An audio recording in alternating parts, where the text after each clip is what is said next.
Aujourd'hui, uno je munsi vais lire d'une prédication de frère Branham. ndaza gusoma mu butumwa bwiza bwa mwene data Branham atari kugira gusa ngo mfate umwanya ariko ndizera ko buhambaye cyane cyane. J'ose presque dire, reçu Icyo maze complètement l'enseignement. kuvuga ni inyigisho. Ce qui doit maintenant suivre, Ikigomba gukurikira c'est rero la ubu puissance de Dieu ni ububasha bw'Imana pour manifester kugira ngo que et bugaragaze révéler que nous n'avons pas kandi cru, hahishurwe mais ko que nous tutizeye croyons gusa comme le dit les Écritures. ariko ko twizera nk'uko ibyanditswe bivuga kandi ko Imana isohoza. Pour cette raison, Ku bw'icyo gituma ijambo ryayo ibyo bigomba gushika aho nyine kuri urwo rugero. de possibilité de passer outre. Nta yandi mahirwe ariho yo guca iruhande. Ntidushobora gusa kuzana ibishinga ntaye by'Imana. Oya, tugomba kuronka n'ububasha bw'Imana Qui accompagne son témoignage, buherekeza croire la puissance de Dieu accompagne intahe. son témoignage et vive la puissance de Dieu Ububasha bw'Imana buherekeza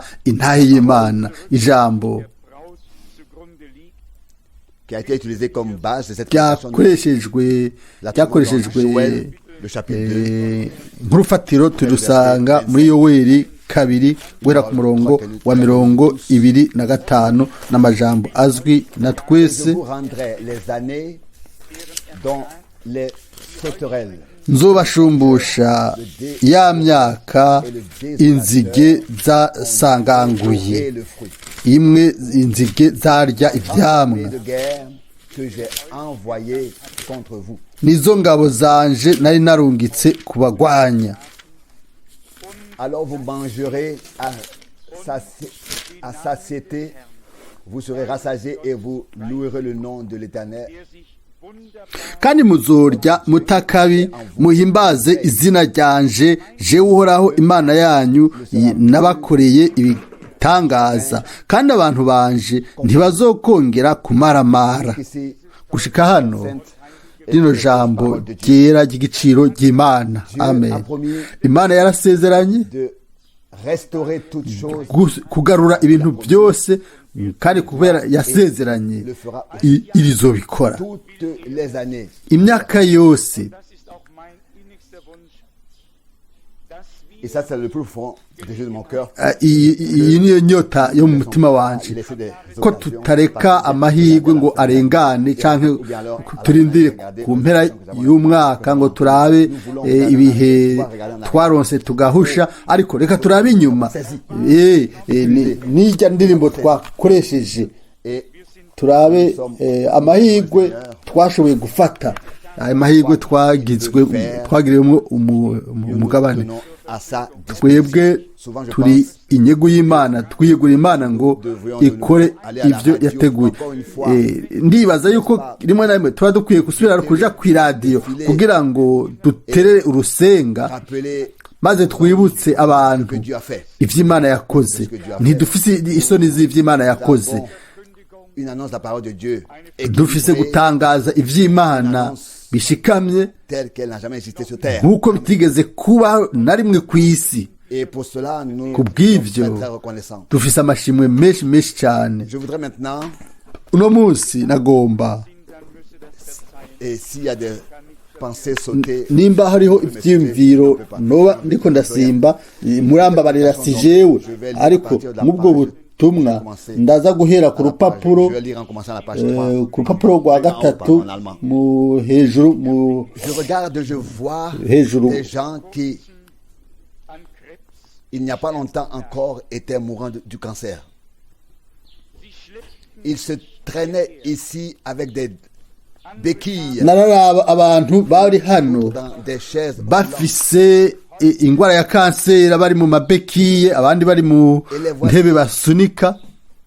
ce matin dans cette salle en bonne santé. Ndahaba rero uno munsi bari muri kino cumba bafise amagara meza, akaraba abantu, akabona abagabo Dans lesquels Dieu a fait des miracles. abo Imana yakoreyemwo ibitangaza mu bugingo, Dans leur esprit, ibitangaza mu mpemu zabo no mu mibiri yabo. Amen. qui étaient eux-mêmes en soi. Abantu ubwabo nyene ari igitangaza, kuko Imana yakoze igitangaza muri Vous bo. voyez pas seulement des hommes Ntiyabona gusa abantu qui ont été sauvés, bakijijwe, des hommes akabona abantu kandi ont été guéris de maladies bakize indwara inguérissables. zidakira.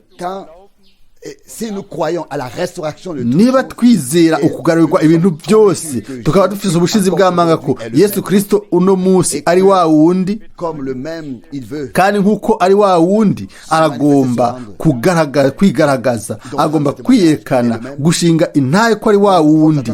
aho rero turindire ko ibyo bintu byose bizosha bisohora, bizosha bishika. ntidushobora gukora ibitandukanye n'ibyo, tutegerezwa kwizera nk'uko ibyanditswe bisezeranye.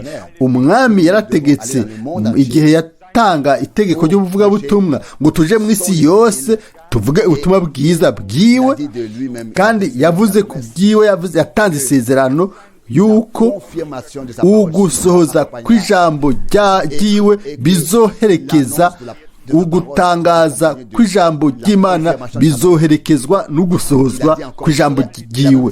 yavuze ati mbere nzoba ndi kumwe namwe iminsi yose gushika ku mpera y'isi. niba twotandukanya mu gurungika mu itangaza mu itegeko ryo kuvuga butumwa, reka turabe n'ico iryo vuga butumwa ritanga. nimba iby'Imana yatanze ari iby'indengakamere kandi akaba ari uguhishurirwa kw'Imana, aho rero n'ibiherekeza uko gutangaza kw'ijambo ry'Imana navyo bigomba kuba uguhishurirwa n'ubushobozi bw'Imana bujanye n'uko gutangaza ijambo ry'Imana, kuko amajambo y'ubwami bw'Imana si amajambo gusa, ariko ni mu bubasha no mu bimenyamenya vya mwemu n'ububasha bw'Imana. ndasubiramwo amajambo abiri canke atatu. iyo ndavye ubwoko nkabona abantu atagihe giheza bari bishwe na kanseri, batembagara ngaha, batembagara hano, abandi bakaza bafise amabekiye canke bari mu matebe basuguma, ariko rero barabe uno munsi mu gitondo bari hano bafise amagara meza. Imana yasohoje ijambo ryayo. nanje ubwanje narakize nari mfise ikivyimba. ibyo nabyo birashobora gushika, ariko mu gihe cyo kwa Yesu byari bitangaza ndengakamere, atari utugwara duto duto. oya, gukira indwara bizaboneka rimwe na rimwe. ntihari gusa ku bagwayi, n'abandi bababona bose. niko byari bimeze mu minsi y'umwami, niko byari bimeze mu minsi y'intumwa. tusomye mu byakozwe n'intumwa ngo ku bw'ibiganza by'intumwa haba ibitangaza n'utwumiza bikomeye mu bwoko. si twebwe tubitanga. oya, mu kwizera tugomba kwiyegurira Imana, turindire ibyo, kandi dufite ubushizi bw'amanga yuko ari ubushizi bw'amanga bujanye no kugarurirwa iby'Imana yasezeranye muri no misi. nitwarindira ibyo by'ukuri, Imana nayo izobitanga, kuko twe twizeye ibyo. dufise ubushizi bw'amanga yuko ivyo biri mu kugarurirwa ibintu byose. hano kandi mwene data Branham aravuga ati ibi biriko biba mw'isi yose. amen. ibi ntibiva kuri jewe, si je ndabikora, ariko ni wabikora umwami wacu wazutse akava mu bapfuye,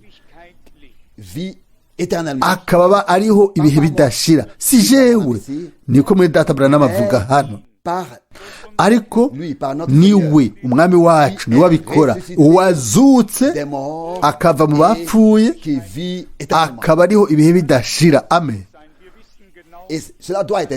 ibi niko bigomba kumera. turazi neza ko atacu tushobora gukora ubwacu, ariko Imana ishoboye gukora ibintu byose. umwami wacu yaravuze ati nahawe ububasha bwose mu isi no mu ijuru. amen.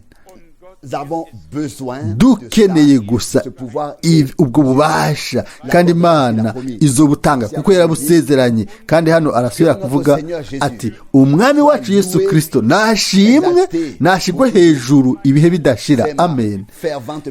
iryo ni ryo sengesho ryanje ry'ibwina. ndabinginze musengere mwese, ndindire ivyo kubw'amasengesho yanyu. aha ntibigoye, ariko iyo uri ku rugamba ibintu biba bitandukanye. nk'uko Pawulo na mwene data Branham nawe yasavye bene data n'abashiki biwe ngo bamusengere, bamwibuke mu masengesho yabo. dutegerezwa gukoranira mu nyonga z'Imana, dutegerezwa kwizera duhuje umutima n'inama, kandi tukarondera intumbero imwe imbere y'amaso. ni ukuvuga ko ijambo ry'Imana risohoza izina ry'umwami rigashirwa hejuru. birakwiye yuko haba ugutandukanya bihishuwe kuko biri mu bukozi bwa mwene data Branham. ububasha bw'Imana bwaherekeza ijambo ry'Imana, ugutangaza kw'ijambo ry'Imana haba gutandukanya. Imana itanga ubuntu bwayo, maze uno munsi ugutangaza ijambo ry'Imana biherekezwe n'ibyo nyene.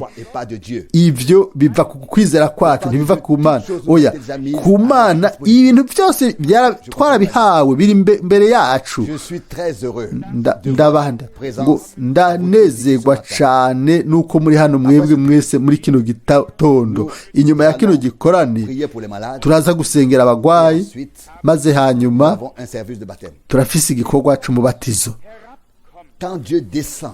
iyo Imana imanutse ikagaragara igashingira intahe kw'ivyo tuvuga ari vyo, aho rero tuba dufise ikimenyamenya c'uko yazutse.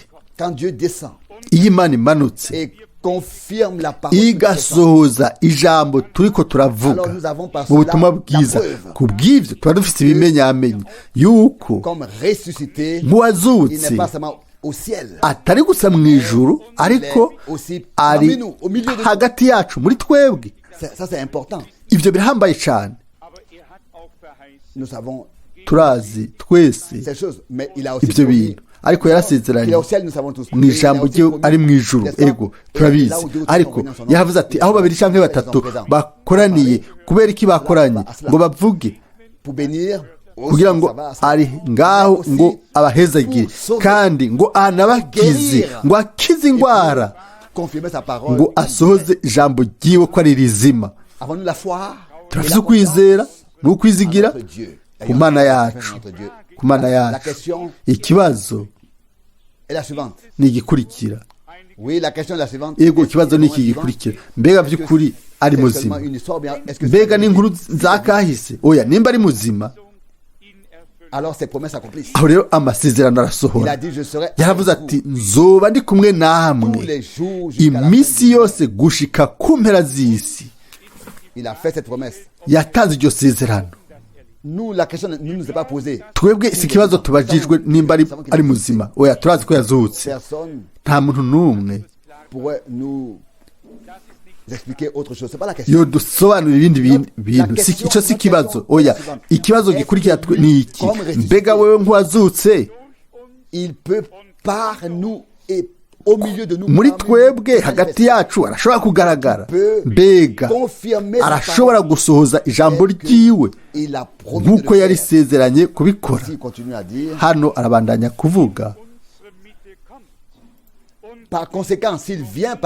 rero nimba ari hagati yacu, niyaza hagati yacu agasanga ari hari, agasoza ko ari hari, nta kibazo kiba kiriho, nta gukekeranya ku muntu uwo ari we wese. ubwa mbere hagomba kubaho abantu bizera ko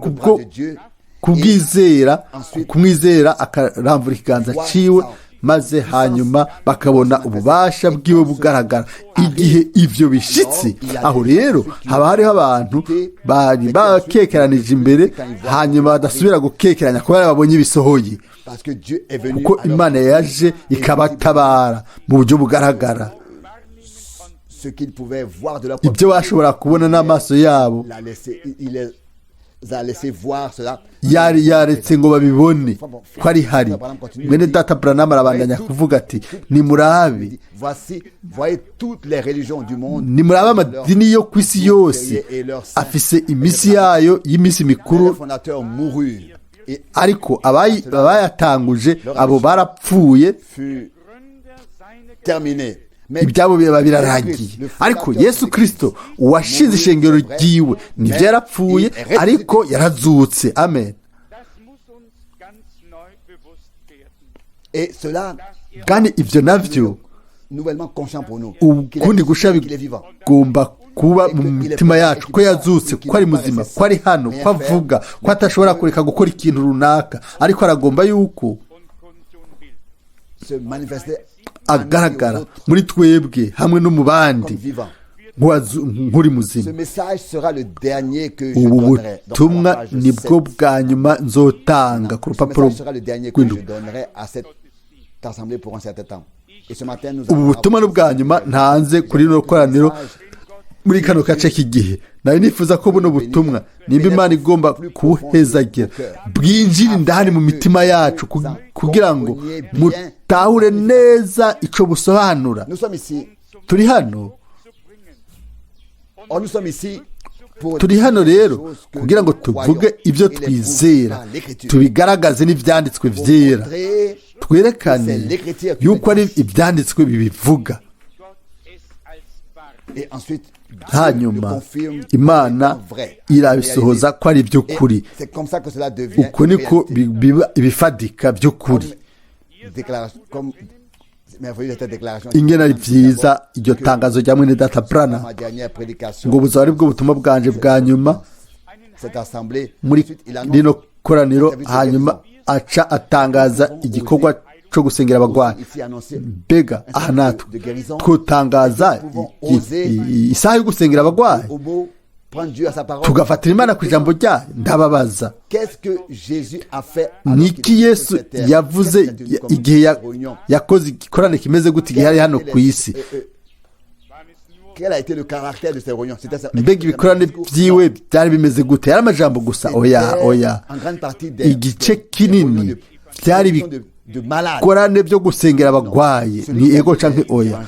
Wasomye ubutumwa bwiza arabizi. Igugu ry'abantu ryaraza, bataje gusa kugira ngo bakizwe ubwabo, ariko ngo barabe bashobore kubona ingene abandi bakize. Maze hanyuma mwene data Branham aravuga ahandi hantu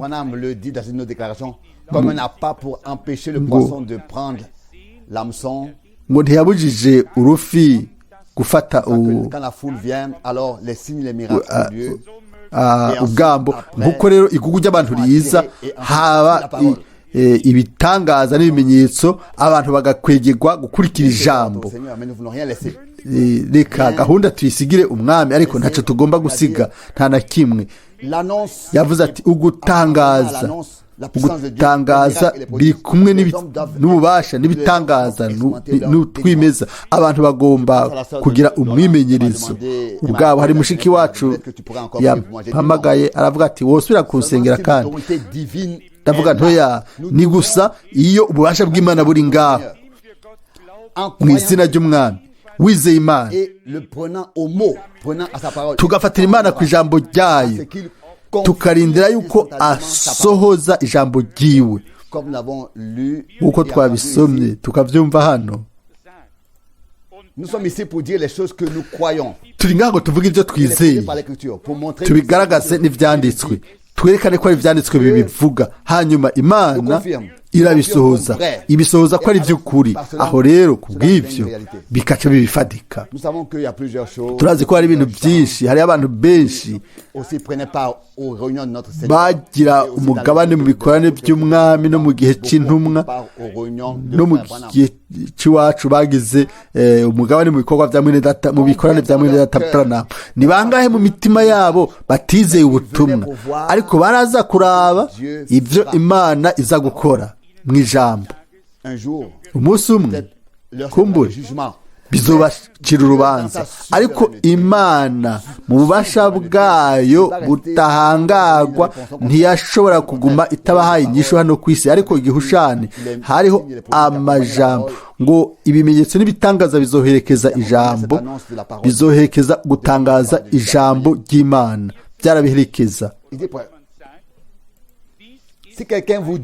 nimba hari umuntu ababwiye ati uru rubuto n'urwa turunesol ni mu rubibi, muzoca mubona ikiri muri ni rwamera turunesol. aho rero muzaba mufise ibimenyamenya ko ari ibyo, ko yari urubuto rwa turunesol.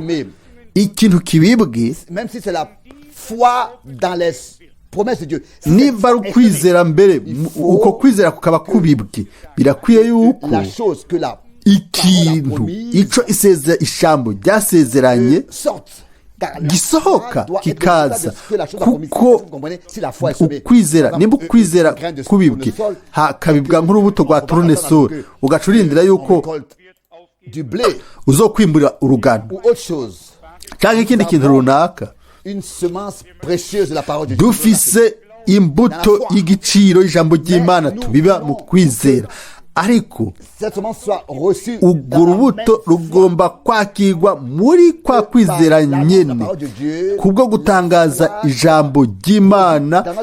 ukwizera kuzanwe mu mitima yacu, maze dushobore kuronka ikirere c'ukwizera, ku buryo n'umunyantege nke atosubira gusigara inyuma, ariko agira umwimenyerezo w'ijambo ry'Imana. ibyo ntibyashikaho rero muba mufise ibimenyamenya, ariko ata kintu gisohotse rero biba bimeze gutya. none ugusohoza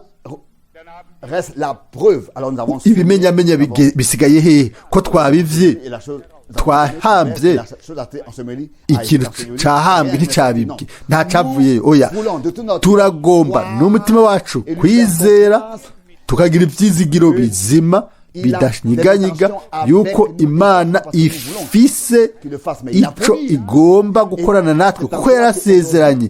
ico nico uno munsi no muri kazoza kose ukwizera kwacu gushingiyemwo mu masezerano y'Imana, bikaguma ari ivy'ukuri, ntibizonyiganyiga ku bw'amaraso ya Yesu umwami yashize ku kimenyetso mu ijambo ryiwe. ndabandanya gusoma. ntimwibagire kunsengera, kandi mugume murabizigirwa ku ishengero ryanyu. mwebwe mwese muri hano nk'abashitsi muzogaruke. sinarose umuhamagaro udasanzwe gukora bino bikorane, ariko sishobora kuguma hano ataco nkoze mbona abantu bariko barapfa. Pawulo yakoze uwo mwimenyerezo igihe kimwe, yari yagiye ahantu, maze igihe aronka umuhamagaro wo kuja i Masedoni, maze Imana iyo impaye umuhamagaro wo kuja ahantu mpeba ahandi hose nkaja kubiba hariya canke ariko ahantu hariya ndazi neza yuko igice c'izo mbuto ziribwa n'inyoni, izindi zikanyohwa n'amahwa, ariko hariho n'izindi zigwa mu ivu ryiza, maze rikazana imbuto nziza. mu kwicisha bugufi uwo muntu w'Imana yavuze ati, sifise ikimenyamenya ko ari Imana yandugitse muri bino bikorane, ariko sinshobora kuguma hano ataco nkoze mbona abantu bariko barapfa. hanyuma atanga akarero ka Pawulo, avuga ati Pawulo yari yarose umuhamagaro ngo aje i Makedoniya. atanaho ndagomba gukuramo icigwa rimwe na rimwe ndavuga nti mwami ndakeneye amategeko. Hano rero umuhanuzi wo mu bihe byose aravuga ati ndakora ibikorane atamuhamagaro udasanzwe na rose, ariko iyo ndose umuhamagaro udasanzwe ndashobora kugenda, ariko hagati yaho hagumaho gahunda itegeko umwami yampaye. Ndagomba kandi kwemeza ivyo birahambaye kuri jewe, biguma ari ivy'ibihe bidashira. Hari imigisha myinshi. Ubwire abantu uti Imana yantumye ntaco bibamarira atamigisha irimwo, atamigisha irimwo. Ariko iyo uje utatemeza ivyo bintu hakaba rero imigisha, aho rero kiba ari ikimenyamenya yuko wavuze mu izina ry'umwami. Sina byiza kubitangaza n'ijwi rirenga, oya, reka Imana ahubwo abe yitangira imigisha, ibisigaye nibyo by'akamaro, sibyo twe twibwira. Avuga hano ati ndazi atari imbuto zose zoja mu ivu ryiza, hariho imbuto zizotanga ivyamwa, nivyo bihambaye. Ikintu gihambaye ni uko imbuto iba yabibwe.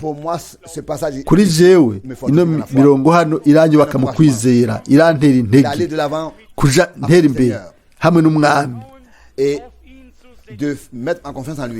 tukamwizigira cane.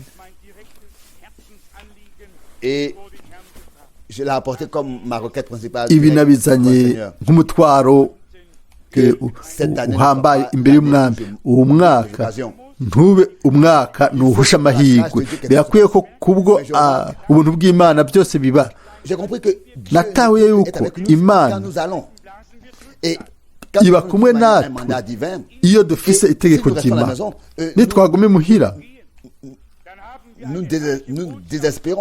tuzoca twihebura, abandi bose tukabarongora mu kwihebura, ariko dufise ijambo ry'Imana, Imana izoduhezagira, ihezagire n'abaryumva bose. Hanyuma aravuga hano, aratangaza amaze gusoma Yoweli 2 ngo muri bino byanditswe niho nza gukura umutwe w'ubutumwa bwiza. Narondeye isobanuro y'irivuga kugarukana, no kuvuga ngo gusubiza mwene vyo, gusubiza ibintu nk'uko byari bimeze ku ntango, nk'uko byari bimeze neza ku ntango. Durashobora gusaba uburenganzira bwacu bwo kugarurirwa. Hano mu butumwa bwiza bwacu ukundi gusha dukunze gusoma ijambo gusubirizwa, kugarurirwa. Hano tuvuga ngo gusubizwa bisobanura gusubiza mwene vyo, gusubiza mwene vyo w'inkomoko warabifise ku ntango, ibyo yari afise, ivyiwe. Aho rero tugomba kugaruka ku kintu. Kw'ishengero hariho ivy'Imana yari yatanze byose ku munsi wa Pentekote, kubwo gusuka ubushobozi bwa mpwemu yera n'ubushobozi ku ntango, kubwa Golgota, kubw'igiciro gikomeye catanzwe. Ariko kuri Pentekote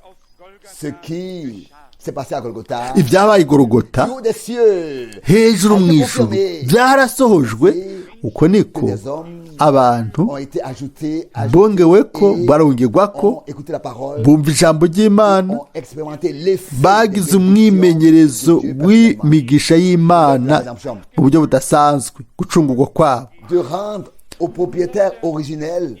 gusubiza mwene ibintu, ukamusubiza ibintu nk'uko byari bimeze. Turashobora rendre à son propriétaire, ramener kuvuga dans son tuti état ni original. ugusubiza ibintu uko byari bimeze ku ntango, ni ukuvuga ugafata ibintu ukabisubiza mwene vyo, naryo yari shengero. Ce qui lui va de droit. Ibyo afitiye uburenganzira hano haravuzwe. Et nous pouvons faire valoir notre droit à la turashobora gusaba uburenganzira bwacu atari kubw'inkomezi zacu, ariko et nous possédons le levier le plus long. Et ça, nous le disons dans la foi. turabivuga mu kwizera. Imana muri Kristo yaduhaye ibintu byose. Donc du côté de cette victoire, turi ku ruhande rw'intsinzi. Iyo ntsinzi iyo tuvuga ko ari iwacu turayisaba kuko ni iwacu. Arabandanya, nimba hari uburenganzira bwo gusubizwa ibintu urashobora kubikora.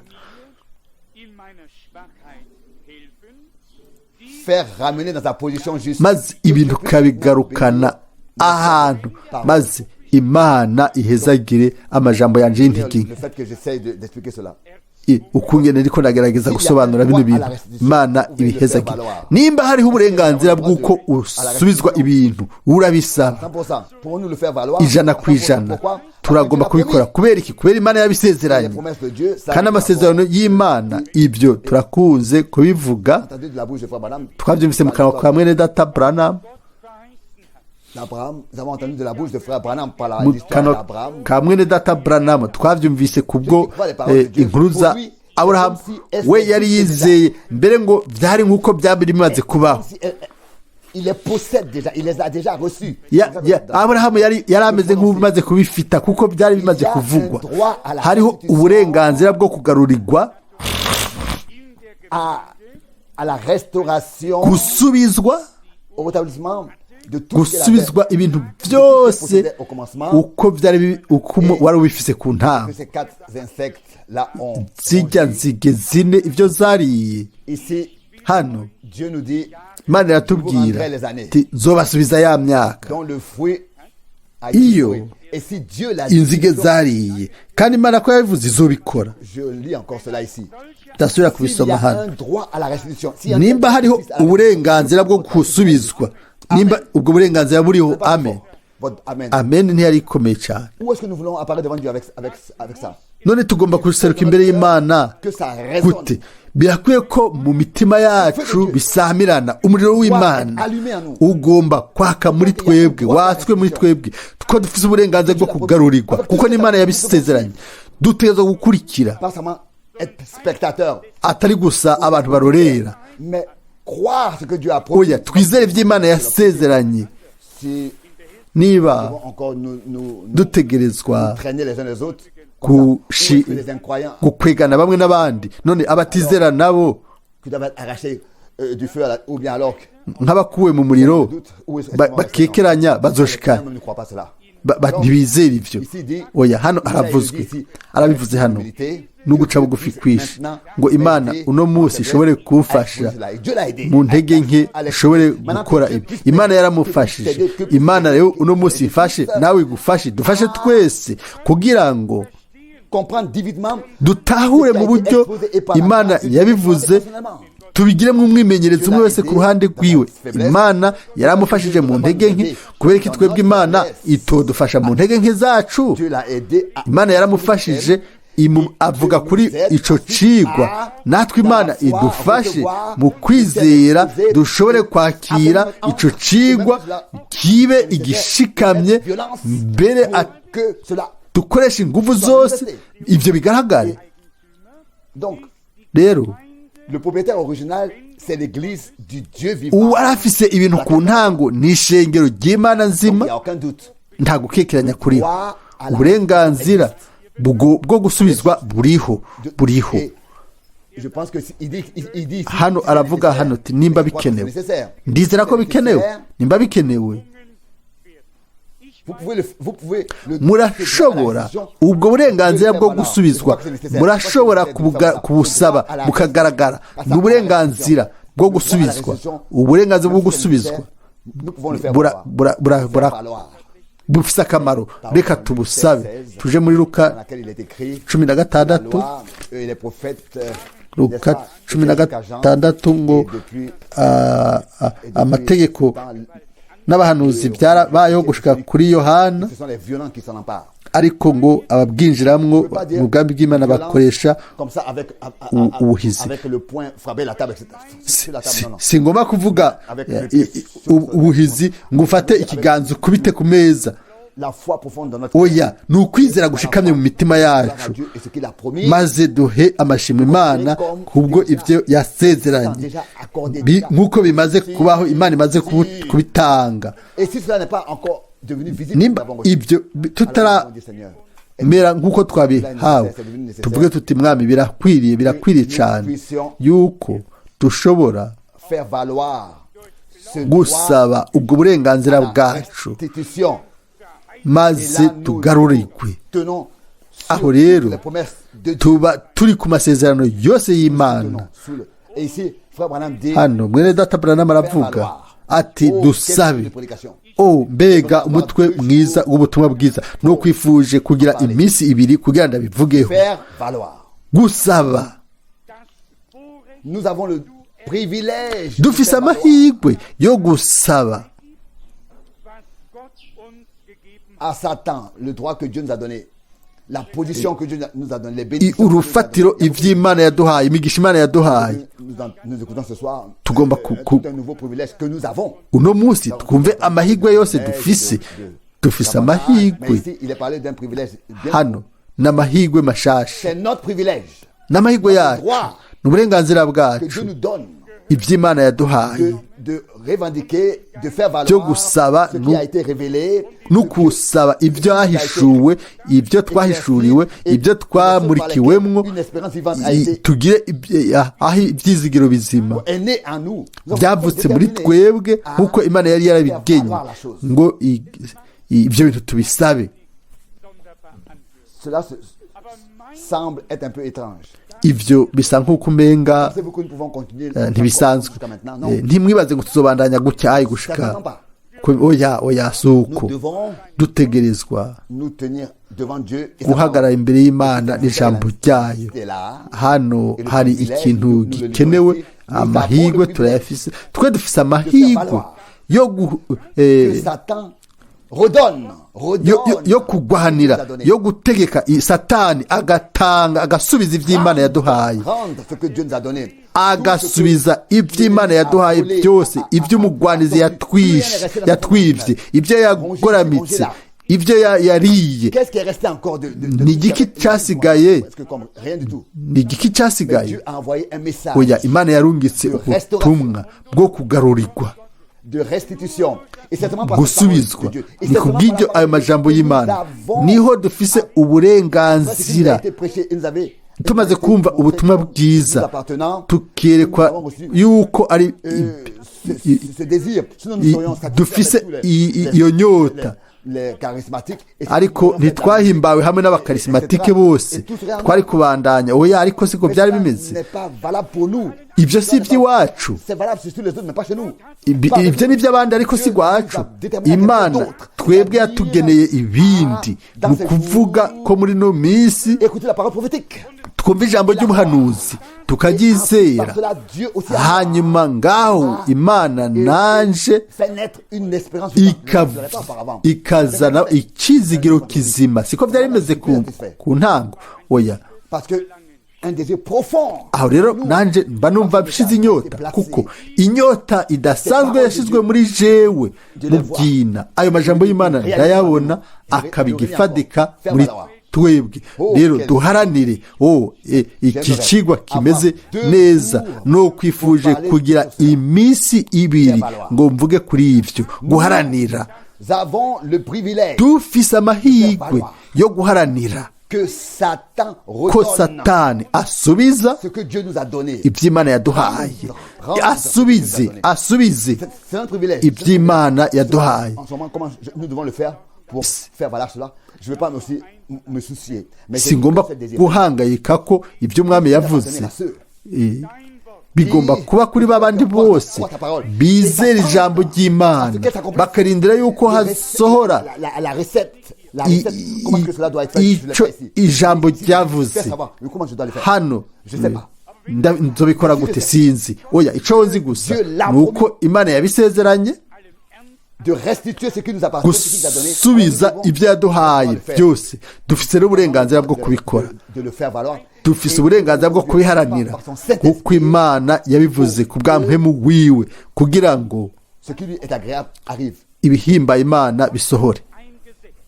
Dieu a une loi. Imana ifite icyagezwe, Cette loi, c'est sa parole. icyo cyagezwe ni ijambo ryiwe. Et Dieu, amen. dans sa parole, Imana mu ijambo ryayo ni itangazo, c'est attribuer cet droit, yihaye ubwo burenganzira yabuhaye ishengero, c'est d'attribuer ni certains droits. ni uguha uburenganzira ishengero.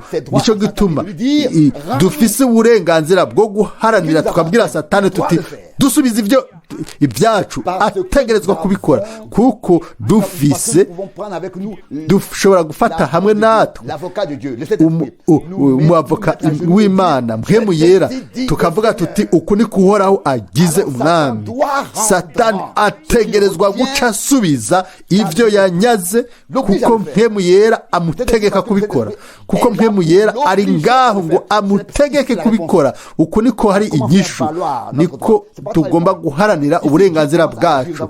Hano Imana itanguye kuvuga tuba dufise n'ijambo iryo twahishuriwe na mpemu yera. Amen, haleluya, amen. Ayo masezerano yose y'Imana tuyatwaye muri twebwe. Amen. Wa mpemu yera nyene umwe yahishurira Branham amabanga y'ijambo, nibwo bushobozi bwa mpemu yera bwagaragaye hamwe n'impano za mpemu yera mu gusohoza ijambo ry'Imana. Uwo mpemu yera nyene uwo waduhishuriye ijambo, ahanyuma niwe ahanyuma aca uwo mpemu yera niwe nyene aca aza agatutegeka umwansi gusubiza ico yivye. Amen. Ico yariye si wowe n'inkomezi zawe n'inkomezi zanje, oya oya, nk'uko bivugwa hano, kuko mpemu yera ari ngaho ngo amutegeke kubikora. Ibyo bisohora ryari? Iyo twebwe tubiharaniye, iyo twatahuye yuko twibwe, twahenzwe n'umwansi. Amen, haleluya. Aba yaribye. Hari ibintu byinshi twovuga hano, ariko umusuma nta ngeso nziza, mugwanizi n'umubeshi n'umwicanyi n'umusuma nta ngeso nziza n'imwe afise. Oya, yaribye, yarabifashe, arabitwara. Imana iravuga iti nzobashumbusha imyaka inzige zariye, iyo myaka inzige zariye nzobasubiza ibyamwa. Hano turerekwa ingene tubikora, bivana n'igihe. Negezwa kwizera nk'uko byavuzwe mu ijambo ry'Imana, hanyuma mu butumwa bwiza ngo ibintu biba bitunganye. Imana yavuze amajambo y'ubusa igihe yiha inkomezi zo kutuzanira ubutumwa bwo kugarurirwa, bwo gusubizwa. Oya, ni ijambo ry'Imana ntirigaragara, ntirizosubira inyuma rigaragara. Ni ijambo ryuzuye, ririmo ububasha, rizana ibyamwa muri ba bandi baryakira, muri ba bandi byashobora gukora ukugomba kw'Imana. Natwe turagomba guharanira, tuharanire ukugarurirwa. Tuje ku mavi tuvuge tuti uku ni kuhoraho agize. Satani ateza gusubiza ibyo yanyaze, mpemu yari ngaho ngo amutegeke kubikora. Amen, aleluya. Ndashobora kuvuga nti Imana y'ububasha, wemere ibyo bibi, utegeke Satani mu buryo bw'inkomezi zo hejuru, nk'uko byanditswe ngo abansi biwe bazoja munsi y'ibirenge byiwe, batembe ku birenge by'uwanesheje, uwamenye umutwe w'inzoka, akaduha ku bw'ububasha ubugingo budashira muri no misi mu nkingi y'umuriro yaragarutse araseruka parler avec son serviteur. kugira ngo abwire umukozi wiwe Aujourd'hui, il ne s'agit pas de choses à uno droite, munsi si ibintu bijya n'ibumoso interprétation et nk'isobanuro z'abantu non, ici il s'agit zidasanzwe oya uno munsi ni ubwina bw'ubutumwa bwiza nous a volé, nous a dérobé. satani yaratwivye Parce que nous faisons du vent, yaratunyaze nous ne savons pas les choses dont nous parlons. Non. ntidukora umuyaga mu byo tuvuga oya si inyigisho zidasanzwe iburyo n'ibumoso oya Le centre, le noyau même du message, ni la ubutumwa restitution, la ubwabwo ni ukugarurirwa la ni préparation, ugusubizwa ni l'achèvement, ugutegurwa la ni perfection. uguherahezwa Toutes ni ukugirwa ces gahore ibyo bintu sont byose ce que Dieu veut attendre. nibyo Atteindre imana la igomba gushikira Je suis ici. niko bivugwa hano yararibye imana Des hommes qui abantu appartiennent. bari abiwe L'ennemi umwansi a volé à yarivye Dieu les âmes imana ubugingo qui appartiennent à Dieu. Il les bwari a ubw'imana yabo benshi conduits dans le doute. yabarongoye mu gukekeranya ubwo bugingo Pour que tous bugomba ceux qui appartiennent à Dieu gusubizwa imana iby'imana byose bigomba kumugarurirwa amen igiciro cyamaze kurihwa uno munsi ategezwa gusubiza entendu tumaze kumva émettre de la violence. ko Mais cette violence n'est pas dans notre main, entre nos mains.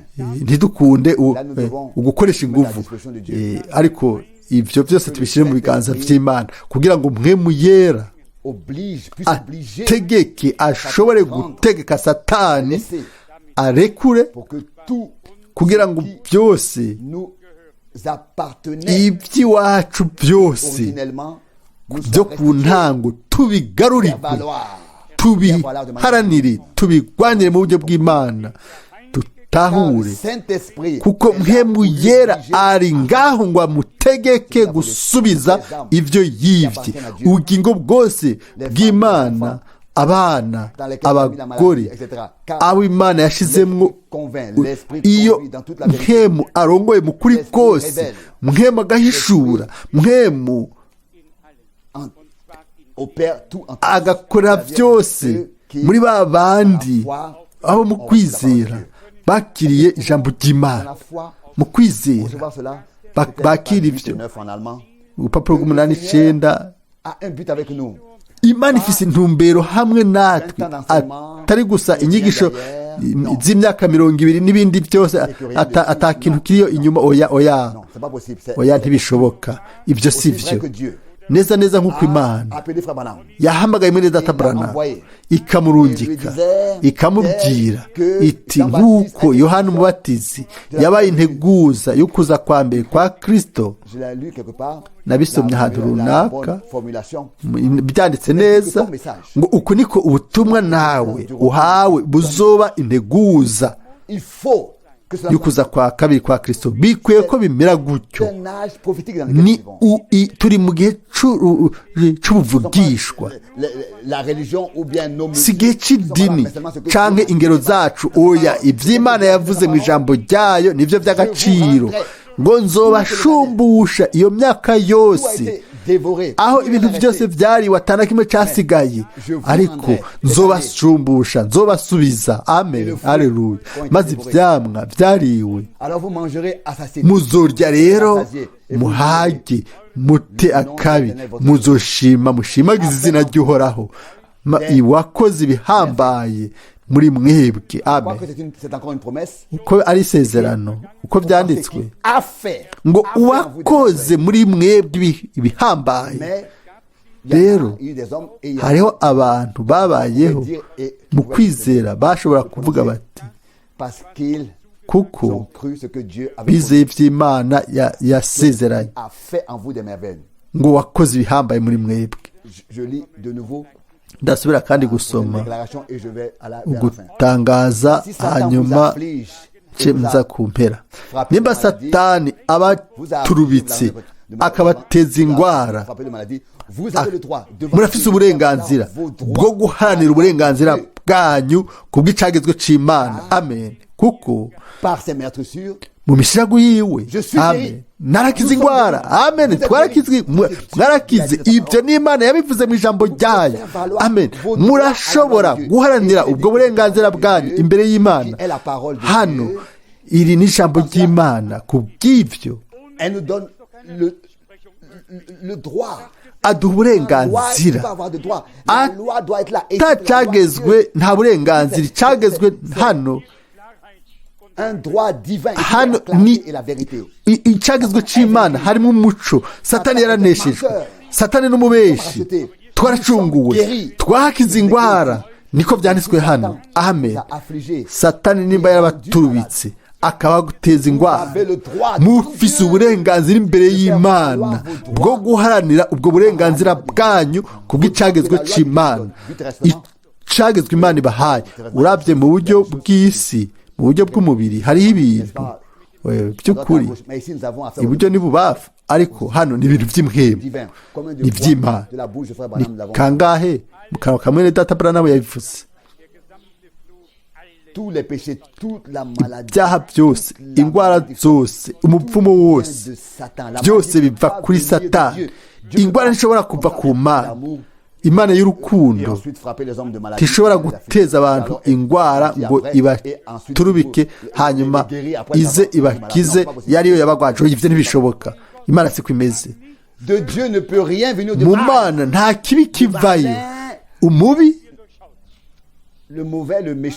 umubi twaramaze kumumenya handitswe ngo iki ngo ibiva byiza byose biva ku mana y'umuco yakobo hano haravuzwe ngo satani niyabaturubika akabateza indwara mufise uburenganzira bwo guharanira iby'imana yabahaye mbega dutegerezwa kubandanya kuraba tugerageze kwidoga ku ndwara zacu oya turongowe na mpemu yera tugomba guhura n'umwansi mpemu yera muri twebwe amutegeke gusubiza amagara yacu n'ibindi byose kuri ibyo duharanire ibintu by'imana kubwo kwizera tubisubizwe tubigarurirwe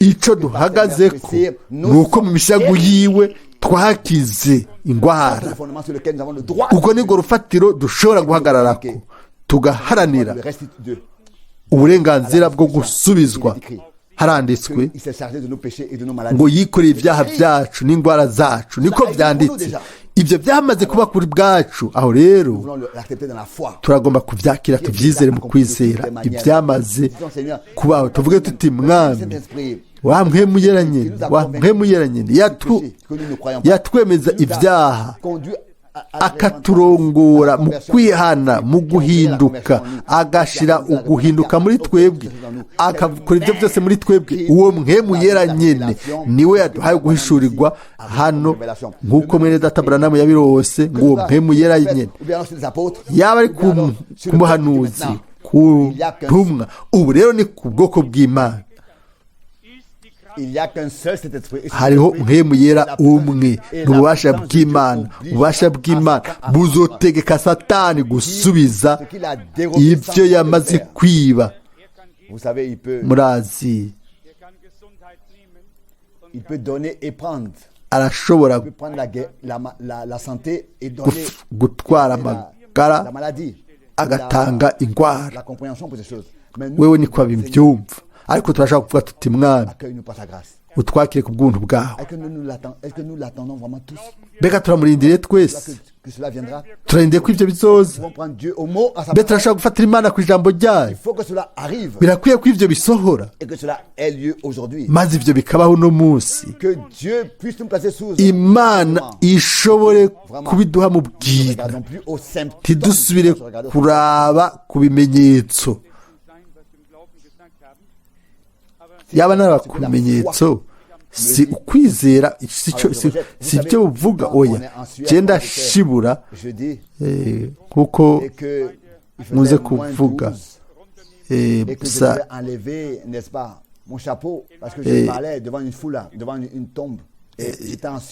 isaha imwe nari nshushe nateza gukura inkofero oya twe twizigira imana yacu twizera imana prêcher avec mon chapeau et puis prier. sinza kuba imbere y'igugu ry'abantu ngo nkurisha inkofero hanyuma mvuge ubutumwa bwiza.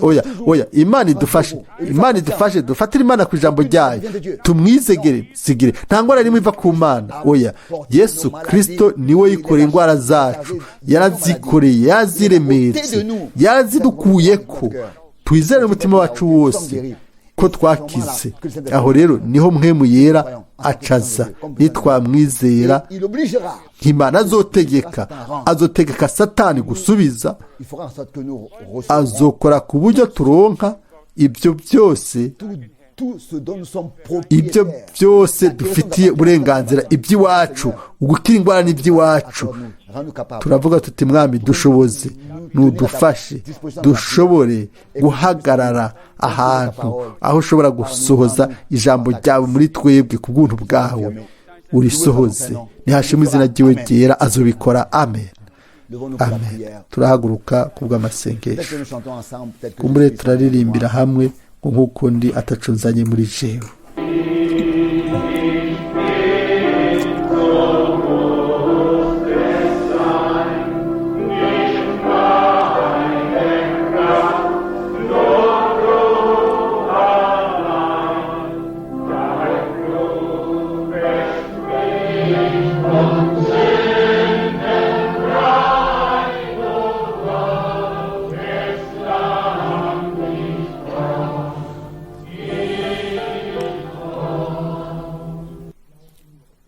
Crois seulement. Wizere gusa. Crois seulement. Wizere gusa.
Bana y'ububasha bwose, ijambo ryawe ntiturifise gusa mu biganza byacu, ariko turitwaye mu mitima yacu. Mana yizigiwe, wewe watanze amasezerano maze mu gihe cy'ibihe ukayasohoza. Mana yizigiwe, turakuzi nk'uko uri ukuri, ni wowe w'ukuri. Turagusabye ushobore kuduha ubuntu bwawe, udutabare, dufate urwo rufatiro mu kwizera, duteranire mu nyonga zawe, turindire yuko utangura gusohoza ijambo ryawe. Mwami mwizigirwa, kora ikintu kidasanzwe cy'indengakamere, kugira ngo dushobore gusohoka mu gukekeranya kwacu no kutizera, dushobore kukwizigira burundu. Warasezeranye ngo nzosubiza, nzobashumbusha. Turizera kubikora. Watumye ubutumwa, ubu rero kugira ngo warungitse ubutumwa bw'usubiza, bwo kugarurirwa, maze ngo hanyuma ukurikize ukugarurirwa, nk'uko ibimenyetso n'ibitangaza byakurikira ubutumwa bwiza muri babandi baza mu kwizera kubw'ubwo butumwa bakabwakira. Ushobore gusohoza hanyuma yuko, kugira ngo ushobore gusohoza ko ari rya jambo nyene ibyo twizeye, maze urerekeze ibimenyetso n'ibitangaza. Turabyizera mu izina rya Yesu Kristo. Turagusabye utange ubuntu bwawe, kugira ngo nous ne soyons pas nous-mêmes un obstacle ntitube twebwe ibitsitaza canke ku bandi ariko twebwe twese udushihe uburongozi bwa mpwemu wawe yera de ne plus demander ntidusubiye kubaza ngo mbega abantu bazovuga iki ariko we tukubaze tuti mwami turi ngaha mbega ufise iki umbarira utwemere twese musi y'uburongozi bwa mpwemu wawe yera utwoze n'amaraso yawe amaraso yawe y'igiciro yera utweze udukure ku bucafu utweze n'ijambo ryawe udurongore uduhishurire ububasha bwa mpwemu wawe yera nk'uko wabikoze ku ntango wategetse abansi kuba munsi y'ibirenge byawe n'uno munsi ubategeke baze munsi y'ibirenge byawe oh mwami turagushimiye kubw'ibyo kuko ariko vyanditswe kugomba kuganza gushikaho umwasi wanyuma azoba munsi y'ibirenge byawe ukamutsinda ubwo nabwo n'urupfu mwami ukureho urupfu rw'imwemu muri kino gihe utange igikorwa gishasha kizima ca mpwemu yera oh mana ukure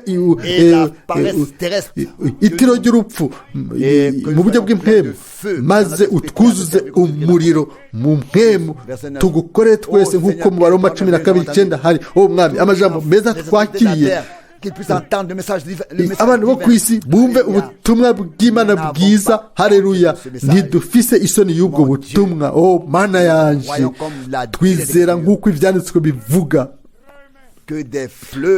ko inzuzi z'ubugingo zizova zizoba imbizi mu mitima yacu oh mwami ndagushaye umukuku wawe wabacunguwe n'amaraso mana yizigiwe ushobore gukora mu bwoko bwawe et que tu puisses te manifester comme le même. Garagara nka wa wundi utangura uno munsi kubikora oh mana mana ya Bibiliya turagushimiye yuko ijambo ryawe ari rizima ku ijambo ryawe ari ububasha bw'Imana oh mwami je te remercie ndagushimiye aussi pour l'observation de ce soir no kuri no jambo twaravye ko wowe Mana nzima nuhabwa ibyubahiro byose mu izina rya Yesu amen amen amen.